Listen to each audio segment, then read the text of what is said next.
It's 2024. Mr. PopCap are preparing to announce the full release of PVZ 3, without knowing that they're about to publish one of the biggest disasters to date, one to go down in history, even after all the blaringly obvious signs screaming don't do this. Different doesn't always mean good. Seeing this, and I'm just seeing all the same mistakes being made again.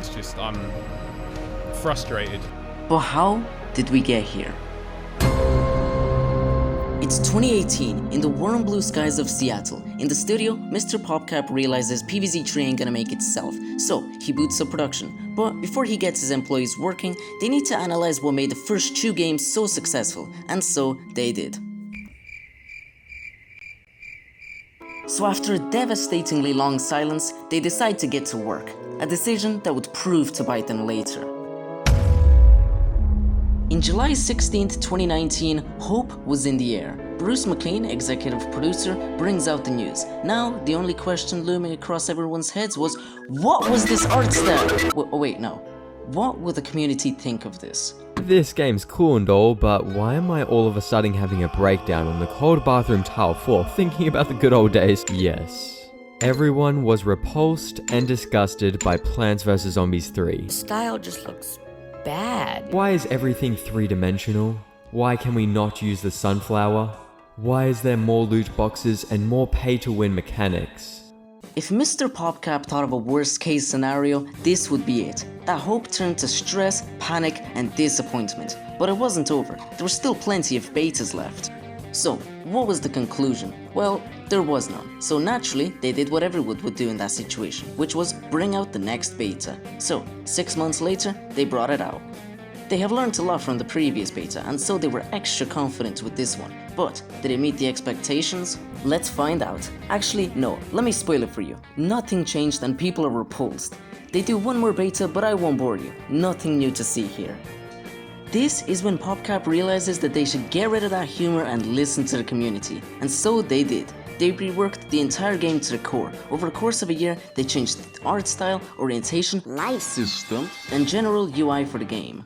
Now Mr. PopCap was certain the community would love this. The studio atmosphere was chill, excited even.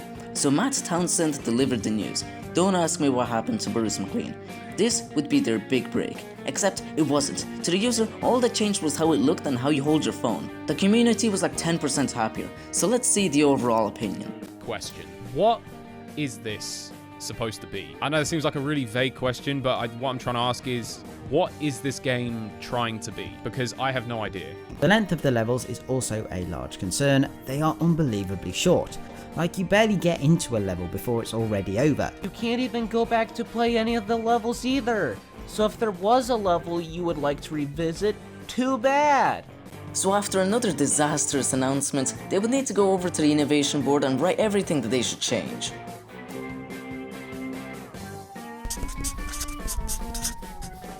But in all seriousness, all they added was a storyline based off the comics. Not necessarily what we needed, but it was a welcomed change. But the question was, where the hell was everything else? The question that's probably in your head is, why were they innovating for the sake of innovating? You've heard this phrase so many times, and I think it's pretty simple. It took Mr. PopCap 7 years to realize PVZ 3 was even an option. So, what did they do in the meantime? They were updating PVZ 2 every week for years. So if you've been perfecting one game for 7 years, you wouldn't even know where to begin when it comes to a sequel. I mean, what would you even change? It's like they're stuck in a situation where they don't have the ideas, but if they don't have the ideas, they can't make a sequel, but if you have no sequel, then the game dies out. And so, you're forced to make random changes that don't add or even necessarily hurt the game. Anyway, back to the story. So, people aren't happy and the studio is experiencing mayhem. Mr. PopCap pretty much accepts the fact that the community is irrelevant and just starts doing whatever they pretty much want. I mean, there's a reason why the forums are so unnecessary. Modern or rustic, give us an option to get rid of the life system. Oh yeah, the life system! Don't even get me started on that. Some people say it's a way to add microtransactions, but I disagree. I think it's gonna be a way to add more advertisements. What's that? You died 5 times? Well, just watch 10 ads and you'll be perfectly topped up. See what I mean? It's a lot more enticing than paying $2. And that brings me perfectly on to my next point. Why are the matches 30 seconds long, just like Redhead said? And it's pretty simple. The shorter the matches, the more ads you'll receive in the span of an hour. And does that sound like fun? Do you want to get $1 billion in 30 seconds? Then click this link and we'll have you covered. No, it's not fun. And you know what ads you always seem to get? That's right, Homescapes. That reminds me of something. Oh yeah, PVZ 3 is a direct copy of Homescapes. So you've probably seen a few videos saying it's pretty much a copy and paste, and probably brushed it off saying, it probably has a few resemblances, but nothing crazy. Well then, explain this. For me at least, I pretty much see no difference. Anyway, back to the story. So, this is the third beta, and you know what they say, third time's the charm. Well, let's see what they added. Yep, that's basically it. It wasn't bad, you know, but the problems are still looming over us, so after all this, you probably want the answer to the title of this video.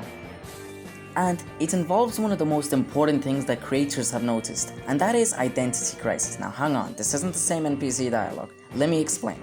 With the way this game is going, they are clearly showing that they don't care about the community, and you're probably asking why. And that's because we are not who PopCap is trying to please. The original PVZ community is irrelevant to them, because the real target player is someone new, not us. You're probably thinking, but that won't kill the game, that'll just change the target player. But that's not true. Obviously, when this game comes out, we will be the first to try it, and if we don't like it, we will leave bad reviews, make videos about the game showing our unhappiness. And that target player will see this, and decide to never even try the game. And Google Play Store and Apple App Store ain't gonna take those reviews lightly either. But that isn't even the most important message of this video. What I truly want to say is, it feels like the entire community still thinks of PopCap as a small, passionate game company, even though deep inside, we know it's not. We keep telling ourselves that this isn't just another game company, but the problem is, it is and always will be about the money. And that's not evil, that's just the world we live in. And you've heard the jokes I made in this video. I know they're probably not accurate representations of what really goes on, but the problem is, it looks like that. So after all this, you should subscribe.